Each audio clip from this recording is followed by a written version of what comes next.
بداية اسمي خليل فؤاد بمطرف من حضرموت، 22 سنة، مستوى سادس طب بشري. طبعا الكل الآن يتساءل اسمها خليل، واللي يقول لصاحبه هل فعلا اسمها خليل، واللي يضحك واللي كذا، صح؟ فهذا شيء متوقع. فإن شاء الله في سياق الكلام اليوم إن شاء الله بقول لكم مين سماني خليل، وليش سماني خليل، وليش لحد الآن محتفظة بالاسم. بداية لما اختاروني أكون متحدثة وطلع اسمي وسيرتي الذاتية وكذا، كنت فرحانة وطايرة من الفرح. فقلت يا خليل شوف التعليقات الموجودة على الفيسبوك، شوف الناس ايش يكتبون. فشفت واحد من التعليقات مكتوب ايش؟ من قد حين البنات يسمونهم خليل؟ قلت اوكي. شفت التعليق اللي بعده، شكلهم اكيد غلطوا في التصميم، ها ها ها ها في كذا. قلت اوكي طيب. شفت اللي بعده، في بنت عامله كذا عيون وانه خليل. فقلت يا الله. طيب ما انكر الصراحه، على قد ما كنت فرحانه وعلى قد ما كنت مبسوطه مره، يمكن رجعني هذا 17 سنه لورا، لما كان يمكن عمري 4 سنين 5 سنين. كنت لما نلعب مع الاطفال في الشارع ما كانوا ينادوني خليل، كانوا يقولوا لي يا عبد الله، يا محمد، المهم اي اسم من اسماء الشباب. كمان ما انسى ابدا الذل اللي كنت انذلله في المطارات العربيه. كل ما نروح مطار عربي نجلس كذا يجي 15 دقيقه، نصف ساعه، انه مين سماكي خليل وليش سماكي خليل، ويتعينون في البطاقه خليل ولا لا، وعلى كذا. بقول لكم دحين جاي بالطريق. طيب كمان انتم عارفين اني جايه من حضرموت، فاول مكان يكون فيه اختلاط ما بين شباب وبنات هو الجامعه. فإذا دخلت كليه الطب كمستوى اول مره يكون في شباب وبنات في مكان واحد، فكنت خايفه. المهم ففي استاذ الله يمسيه بالخير كان ينادي على الاسماء، فنادى على اسمي فيقول خليل فؤاد بمطرف، واني كذا رافعه يدي اني موجوده، فكان هو يطالع ناحيه الاولاد. فقال خليل فؤاد بمطرف، قلت له ايوه استاذ اني موجوده. قال هذا اسمك ولا اسم ابوكي؟ ها ها ها. ف... والصراحة ما أنسى يعني نصيحة الدكتور طارق السوداني العام اللي فات، لما قال لي يا خليل غير اسمك حتى أو حوليه إلى خليلة، على أساس إنه يسهل في الأوراق الرسمية وكذا. بس يا جماعة الموضوع بمنتهى البساطة وبمنتهى الجمال. إن أبوي الله يرحمه كان زيه زي أي إنسان شرقي أو أي رجال شرقي، كان نفسه في أول مولود يكون ولد. فجيت أنا بنت، فخير أمي ما بين خيارين، قال لها الخيار الأول خليل. فقالت أمي في قلبها إن شاء الله الخيار الثاني يكون اسم حلو، هذا هو اللي بختاره. قال لها الخيار الثاني تتوقعون إيش؟ لا، قال لها قارورة، هذه دبة المي الصحة. وعلى فكرة كان من جد. فخلاص استقر اسمي على خليل. وبعدين لقيت لما كبرت في السن، طبعا لما كنت صغيرة كنت نرجع نبكي أبي غير اسمي الله يخليك، فيقول لي لا. فلما كبرت الآن حسيت إنه خليل في أي منطقة أو في أي مكان يمر فيه خليل يوضع بصمة، سواء كان بالاسم وسواء كان بالعمل اللي تؤديه خليل في نفس المكان اللي تمر فيه. فالآن صرت نعشق كل حرف من حروف اسمي، ومعتزة ومفتخرة أن اسمي خليل بجد.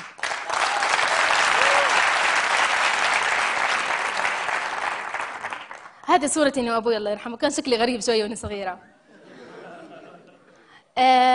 نتذكر في طفولتي الصراحة لما كان يمكن عمري 5 سنين 6 سنين، إن إحنا عارفين إن كل طفل وكل الأطفال فين يتمنون يقضون طفولتهم أو أعيادهم بشكل عام، يقضونها يا إما في منتزهات، يا إما في حدائق، يا إما في يزورون الأهل والأقارب، يا إما في ملاهي. هذه الطفولة الطبيعية المفروض إنه يعيشها أي طفل. نتذكر لما كان عمري 5 سنين أو 6 سنين، أول عيد قضيته في حياتي كان في السجن، في مكان كذا كان في كرسي، كان الدنيا مظلمة، بدل ما نشوف بلالين كنت نشوف عساكر. السجن هذا يا جماعة إنه أبوي الله يرحمه كان ناشط سياسي كبير، فكان دائما يكون في المعتقل السياسي، وكانت أمي موجودة في البيت، فكان حلم أي طفلة إنها تقضي عيدها مع أمها وأبوها. فما كانش مكان نقضي فيه عيدي مع أمي وأبوي إلا المعتقل السياسي، نتغدى مع بعض، نجلس مع بعض، مش مهم كان المكان فين، المهم كان في مكان يجمع الأب والأم والطفل مع بعض. أي حد بيتذكر الطفولة بيتذكر ألعاب نارية، بيتذكر تفاريح، بيتذكر بالونات، بيتذكر أطفال. بس بجد وأقسم بالله العظيم إني يعني مش أقول لكم هذا الكلام استثارة لاستعطافكم، وإنما بجد هذه التجربة اللي مريت فيها في حياتي خلتني نشيخ مليون سنة لقدام. فكنت نشوف مسدسات، كنت نشوف رشاشات، كنت نشوف قنابل، أطقم تحت البيت. عشان بس إنه أبوي ناشط سياسي. فهذه هي كانت طفولتي، واستمر الحال على ما هو عليه لين ما خلصت الثانوية. خلصت الثانوية وجبت معدل حلو. أبوي اقترح علي، قال لي ادخلي كلية الطب لأنه مستواش عالي ومعدل عالي. أمي قالت ادخلي كلية إعلام عشان كاشفة ومدري إيش كذا يعني. أخوي الصغير قال لي ادخلي كلية الطبخ عشان تعملين مكرونة بالبشاميل. فكانت الخيارات متعددة. عموما كان ميولي كل الأشياء دي عدا المكرونة بالبشاميل طبعا. فدخلت كلية الطب مستوى أول، وقلت بشترك في النشاطات الإعلامية على أساس إنه إذا في نشاط إعلامي في الجامعة وكذا بشترك فيه. فدخلت مستوى أول وعدى الترم الأول وطلعت الثاني على مستوى كلية الطب. أول إنسان اتصلت فيه لما طلعت الثاني مين حيكون اللي تشجعني ندخل كلية الطب؟ الوالد. كلمته يا ابني جبت الثاني على مستوى كلية الطب مدري ايش، فرحانة ومبسوطة مرة. قال لي خلاص الآن نحن معنا مسيرات وأشياء وزي كذا عشان غلاء الأسعار، فإلين بعد أسبوع بجيب الهدية. طبعا فرحانة إنه هدية وكذا. مر الأسبوع، كان في شهر فبراير. مر الأسبوع الأول، كان أتذكر في هذاك الأيام كان في أعراس وكذا يعني، وكنا مستعدين، كنت قايسة ثياب وزي كذا يعني. دق الباب، فتحت، لقيت أمي. كانت هي على أساس إنها رايحة عرس يعني، فكانت حاملة ثوبها في يدها وكنت لابسة يعني على أساس. فقالت لي خليل أنت فين رايحة؟ قلت لها رايحة العرس يعني عادي. قالت لي أبوكي مات.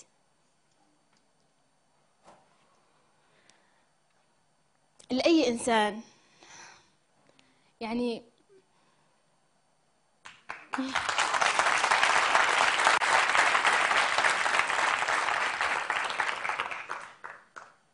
لأي إنسان يعني لما يسمع الخبر زي كذا في موقف زي كذا في أعراس ويجي حزن وما أدري إيش، وعلى أساس إنه الأب هو القدوة وما إلى ذلك، فأكيد هذا بيكون نوع من أنواع الألم. في صراحة الألم اللي مريت فيه حسيت إنه الألم خدرني كثير كثير.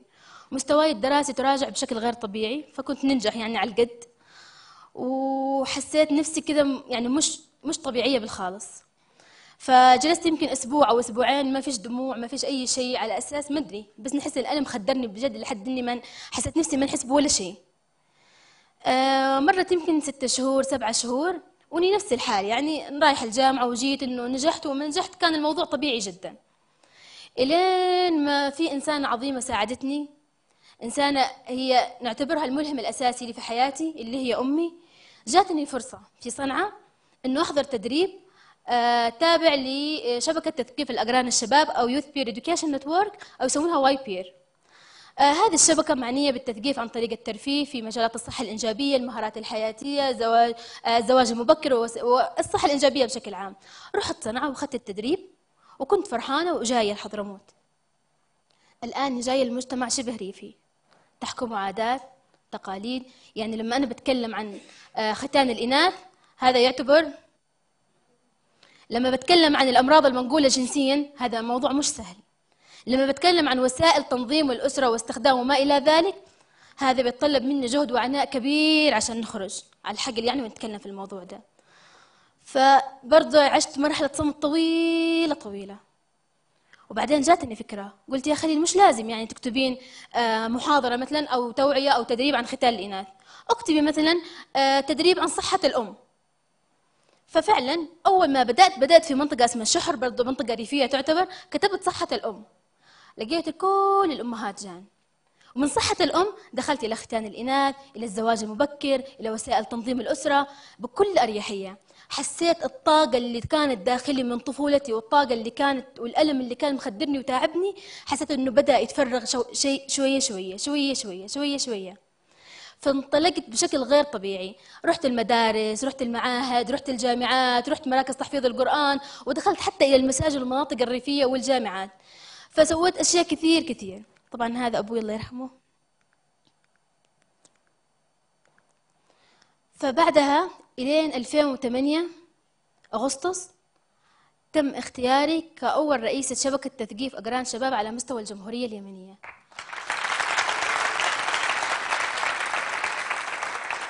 ما أنكر أني كنت مبسوطة وفرحانة وطايرة من الفرح، وبعدها ما اقول لكم قديش طولت علي الفرصات، فرصه ورا فرصه، فرصه ورا فرصه، لحد ما مثلت جامعه حضرموت، يعني كل جامعات الطفل على مستوى اليمن، في مؤتمر اسمه مؤتمر المراه.